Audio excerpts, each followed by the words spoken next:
ધોરણ 10ના નવા લેક્ચરની અંદર આપનું સ્વાગત છે। આપણે નવું ચેપ્ટર વિદ્યુત શરૂ કર્યું હતું અને આગળના લેક્ચરની અંદર આપણે વિદ્યુત વિશે ભણ્યા હતા। ફરીથી એક વખત આપણે થોડુંક રિવિઝન કરી લઈએ। વિદ્યુત એટલે શું? એટલે આપણે ખબર છે ઇલેક્ટ્રિસિટી, બલ્બ, પંખો, ફ્રીજ, એસી, આ બધું જે કાર્યરત છે એ વિદ્યુતના કારણે છે, ઇલેક્ટ્રિસિટીના કારણે છે। ત્યારબાદ આપણે વાહકતાના આધારે પદાર્થોનું વર્ગીકરણ જોયું। 3 પ્રકારે થાય: સુવાહક, અવાહક અને અર્ધવાહક। ત્યારબાદ આપણે એમ જોયું હતું કે કોઈ પણ વાહક હોય, સપોઝ કે કોપરનો ટુકડો છે, એની અંદર મુક્ત ઇલેક્ટ્રોન હોય છે, યાની ઇલેક્ટ્રોન તેના મધ્યમાન સ્થાનની આજુબાજુ દોલનો કરતા હોય, અસ્તવ્યસ્ત ગતિ કરતા હોય। પરંતુ જો હું એને અડું તો તેમાં વિદ્યુત પ્રવાહ નથી હોતો, કારણ કે કોઈ આડછેદમાંથી વિદ્યુતભારનો ચોખ્ખો જથ્થો 0 હોય છે। પરંતુ જો એને કોઈક બાહ્ય બેટરી સાથે જોડું તો બધા જ ઇલેક્ટ્રોન્સ એક તરફ આકર્ષાશે, માટે આડછેદમાંથી વિદ્યુતભારનો ચોખ્ખો જથ્થો પસાર થાય। એની ઉપરથી આપણે વિદ્યુત પ્રવાહની વ્યાખ્યા આપી હતી, મોસ્ટ ઇમ્પોર્ટન્ટ હતું કે વાહકના આડછેદમાંથી એકમ સમયમાં પસાર થતા વિદ્યુતભારના જથ્થાને વિદ્યુત પ્રવાહ કહેવાય। માટે વિદ્યુત પ્રવાહનો એકમ 1 એકમ એમ્પિયર છે।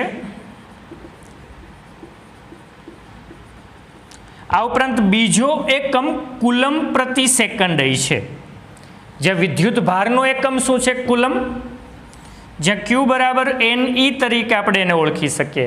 માટે વિદ્યુત પ્રવાહનું એક બીજું સૂત્ર થાય I બરાબર NE/T। આ બંને સૂત્ર ઇમ્પોર્ટન્ટ છે એક્ઝામ્પલ માટે, MCQ માટે। તો આના વિશે આપણે આના આગળના લેક્ચરની અંદર વાત કરી હતી। હવે આ લેક્ચરની અંદર આપણે વિદ્યુત સ્થિતિમાન અને વિદ્યુત સ્થિતિમાનના તફાવત વિશે જોઈશું। માટે પહેલા જોઈએ વિદ્યુત સ્થિતિમાન એટલે શું?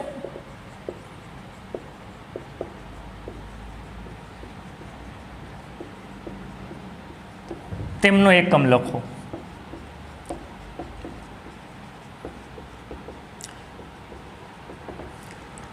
તો આપણે એક વસ્તુ ખબર છે, વિદ્યુતભાર આમ તો મુખ્યત્વે 2 પ્રકારના હોય છે, ધન અને ઋણ।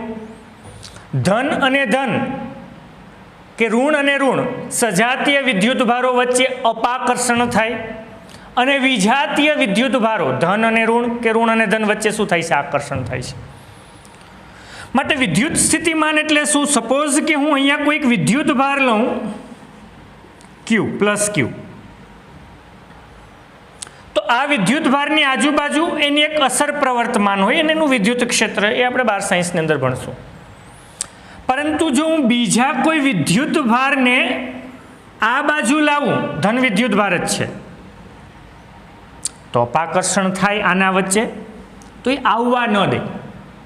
પરંતુ તેમ છતાંય લાવવો તો તમારે એને લાવવા માટે કંઈક કાર્ય કરવું પડે, અને જે કાર્ય કરો એટલી ઉર્જા એનામાં સંગ્રહ પામે। ફરીથી હવે જોજો વિદ્યુત સ્થિતિમાનની ડેફિનેશન કે એકમ વિદ્યુતભારને અનંત અંતરેથી, ફરીથી એકમ વિદ્યુતભારને અનંત અંતરેથી વિદ્યુત ક્ષેત્રમાંના આપેલા બિંદુ સુધી લાવવા કરવા પડતા કાર્યને, અથવા કરવું પડતું કાર્ય, એનામાં જે ઉર્જા સ્વરૂપે સંગ્રહ પામે છે એને એ બિંદુ પાસેનું વિદ્યુત સ્થિતિમાન કહે છે। ફરીથી વિદ્યુત સ્થિતિમાન એટલે શું? તો કે એકમ વિદ્યુતભારને અનંત અંતરેથી વિદ્યુત ક્ષેત્રમાંના આપેલા બિંદુ સુધી લાવવા કરવા પડતા કાર્યને એ બિંદુ પાસેનું શું કહે છે? વિદ્યુત સ્થિતિમાન કહે છે। અને વિદ્યુત સ્થિતિમાનનો એકમ વોલ્ટ છે। વોલ્ટા નામના વૈજ્ઞાનિકની યાદમાં વિદ્યુત સ્થિતિમાનનો એકમ વોલ્ટ છે, અથવા જૂલ પ્રતિ કુલંબ છે, અથવા શું છે? જૂલ પ્રતિ કુલંબ છે। રેડી? યાની વિદ્યુત સ્થિતિમાન એટલે શું? કે એકમ વિદ્યુતભારને અનંત અંતરેથી વિદ્યુત ક્ષેત્રમાં આપેલા બિંદુ સુધી લાવવા કરવા પડતા કાર્યને એ બિંદુ પાસેનું વિદ્યુત સ્થિતિમાન કહે છે। એનો એકમ શું થાય તો કે વોલ્ટા નામના વૈજ્ઞાનિકની યાદમાં એક એકમ એનો વોલ્ટ છે અને બીજો એકમ જૂલ પ્રતિ કુલમ પણ છે. ઓકે, હવે જોઈએ વિદ્યુત સ્થિતિમાનનો તફાવત એટલે શું અને તેનો એકમ લખો.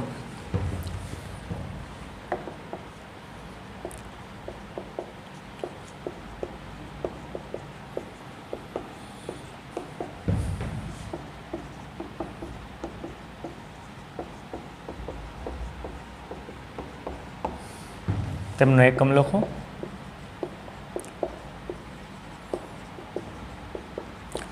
તો વિદ્યુત સ્થિતિમાનનો તફાવત સમજવા માટે હું એક વાહક લઉં. સુવાહક છે તો એની અંદર ઇલેક્ટ્રોન્સ હશે જેમ પોતાના મધ્યમાન સ્થાનની આસપાસ અસ્તવ્યસ્ત ગતિ કરવાના છે, પરંતુ એમાંથી કોઈ વિદ્યુત પ્રવાહ પસાર નહીં થાય. પરંતુ જો હું એને બાહ્ય બેટરી સાથે જોડું, એના બે છેડા વચ્ચે વિદ્યુત સ્થિતિમાનનો તફાવત ઉત્પન્ન કરું તો ઇલેક્ટ્રોન બેટરીના ધન છેડા તરફ આકર્ષાશે, જેના કારણે એમાંથી વિદ્યુત પ્રવાહ પસાર થશે. પરંતુ અહીંયા મારે વિદ્યુત સ્થિતિમાનના તફાવતની ડેફિનેશન આપી, યાની આ બિંદુ પાસે વિદ્યુત સ્થિતિમાનનો તફાવત એટલે શું તો કે એકમ વિદ્યુત ભારને, પછી ધન હોય કે ઋણ હોય કોઈ પણ, આપણે બોલશું એકમ વિદ્યુત ભારને વાહકના એક છેડેથી બીજા છેડે લાવવા કરવા પડતા કાર્યને, કારણ કે એમને એમ નહીં આવે ને, અને અહીંયાથી અહીંયા આવવા માટે તમે બેટરી જોડી, જે બેટરી વિદ્યુત સ્થિતિમાનનો તફાવત ઉત્પન્ન કરે છે, જેને અહીંયાથી અહીંયા સુધી લાવે છે. યાની કે હું વિદ્યુત સ્થિતિમાનના તફાવતને અથવા ડેલ્ટા વી કહું. W/Q મોસ્ટ ઇમ્પોર્ટન્ટ સૂત્ર છે, આની ઉપરથી આપણે વ્યાખ્યા યાદ રહી જાય.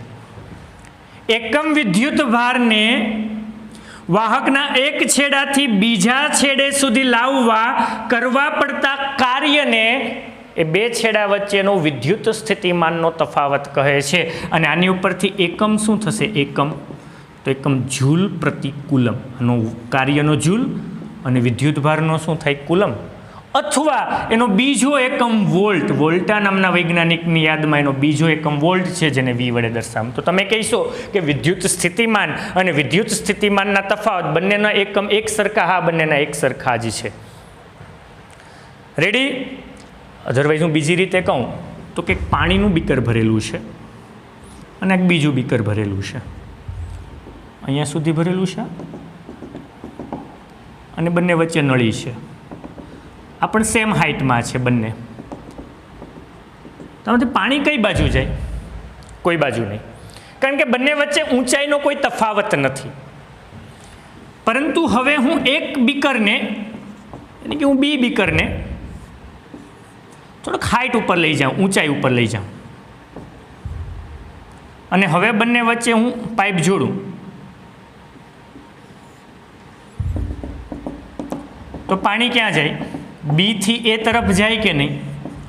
શા માટે? કારણ કે બંને વચ્ચે ઊંચાઈનો તફાવત ઉત્પન્ન થયો, જેના કારણે પાણી વધારે ઊંચાઈથી ઓછી ઊંચાઈ તરફ જશે. બસ એ જ રીતના જ્યારે આની સાથે કોઈ બેટરી નહોતા જોડતા ત્યારે ઇલેક્ટ્રોન કોઈ બાજુ નહીં જાય, કારણ કે એની બંને વચ્ચે વિદ્યુત સ્થિતિમાનનો તફાવત હતો જ નહીં. પરંતુ જ્યારે આમની વચ્ચે બેટરી જોડવામાં આવે ત્યારે વિદ્યુત સ્થિતિમાનનો તફાવત ઉત્પન્ન થવાના કારણે ઇલેક્ટ્રોન છે એક છેડાથી ક્યાં જશે? બીજા છેડા તરફ જશે. માટે આની ઉપરથી એક બીજું સૂત્ર મોસ્ટ ઇમ્પોર્ટન્ટ, કાર્ય W બરાબર શું થશે? Q ઇન્ટુ ડેલ્ટા વી પણ થશે. આ બંને મોસ્ટ ઇમ્પોર્ટન્ટ સૂત્ર છે, લખી નાખજો, મોસ્ટ ઇમ્પોર્ટન્ટ છે. ઓકે, આ હતું વિદ્યુત સ્થિતિમાન અને વિદ્યુત સ્થિતિમાનનો તફાવત. સમજાઈ ગયું? વિદ્યુત સ્થિતિમાન કોઈક એક બિંદુ પાસે હોય, યાની કે એકમ વિદ્યુત ભારને અનંત અંતરેથી વિદ્યુત ક્ષેત્રમાં આપેલા બિંદુ સુધી લાવીએ ત્યારે જે કંઈ કાર્ય કરવું પડે એ કાર્ય એનામાં ઉર્જા સ્વરૂપે સંગ્રહ પામે છે. એ કાર્ય જે કરે છે એને એનું વિદ્યુત સ્થિતિમાન કહે છે. જ્યારે વિદ્યુત સ્થિતિમાનનો તફાવત એટલે શું? તો કે વાહકના કોઈ એક છેડાથી એકમ ધન વિદ્યુત ભારને વાહકના એક છેડાથી બીજા છેડે લઈ જવા માટે કરવા પડતા કાર્યને એનું વિદ્યુત સ્થિતિમાનનો તફાવત કહે છે. બેયના એકમ સરખા છે, જૂલ પ્રતિ કુલમ અને વોલ્ટ. રેડી? હવે મોસ્ટ ઇમ્પોર્ટન્ટ ટોપિક ઉપર આવીએ. ઓહમનો નિયમ લખો અને સમજાવો.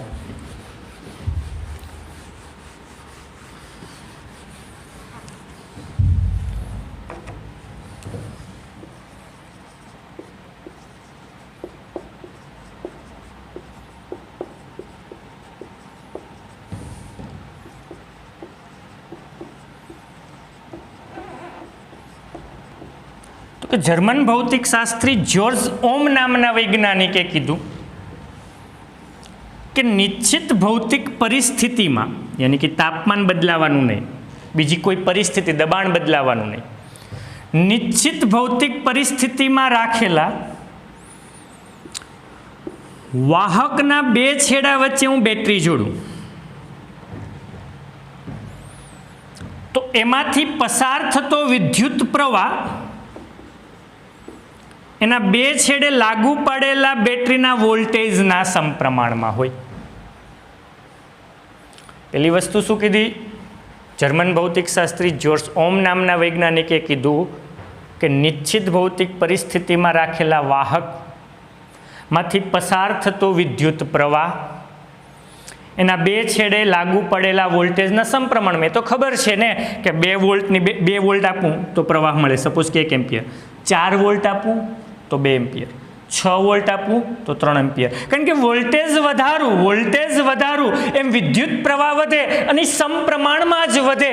યાની કે એણે એમ કીધું કે જો I વિરુદ્ધ V નો આલેખ દોરું, એની વોલ્ટેજ વધારતા જાઓ અને વિદ્યુત પ્રવાહ માપતા જાઓ તો I વિરુદ્ધ V નો આલેખ સુરેખ મળે છે. યાની આની ઉપરથી એમ કહી શકું કે I/V હંમેશા અચળ જ રહે અને જે અચળ છે, જે અચળાંક મળશે એ અચળાંક 1/R હશે. યાની કે ઓમનો નિયમ most important, I/V is equal to 1/R. યાની હું V ને કરતા બનાવું, આ બાજુ લઈ જાઉં, R ને આ બાજુ લઈ જાઉં તો V બરાબર શું થાય? IR. આ મોસ્ટ ઇમ્પોર્ટન્ટ સૂત્ર જે ઓહમના નિયમનું સૂત્ર છે. રેડી?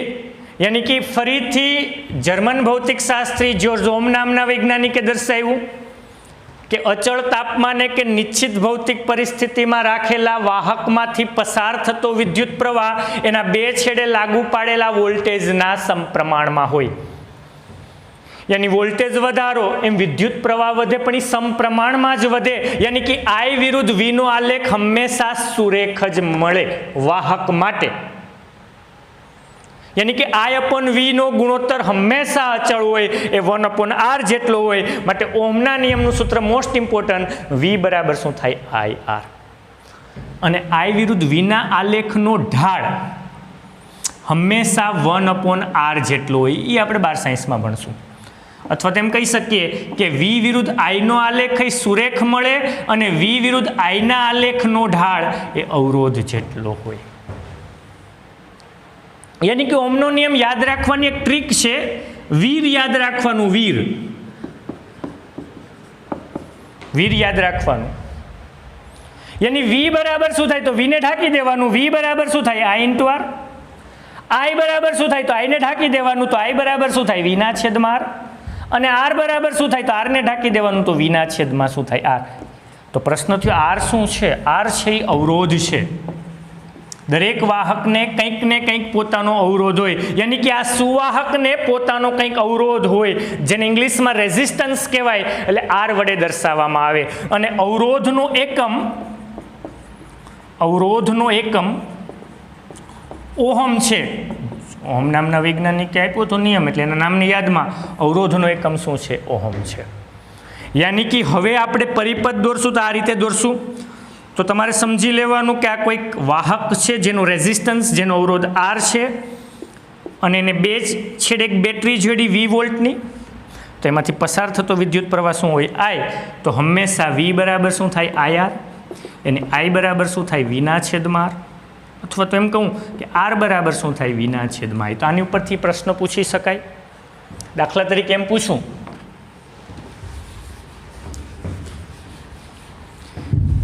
કે 10 ઓહમના અવરોધને 20 વોલ્ટની બેટરી સાથે જોડવામાં આવે તો પસાર થતો વિદ્યુત પ્રવાહ કેટલો?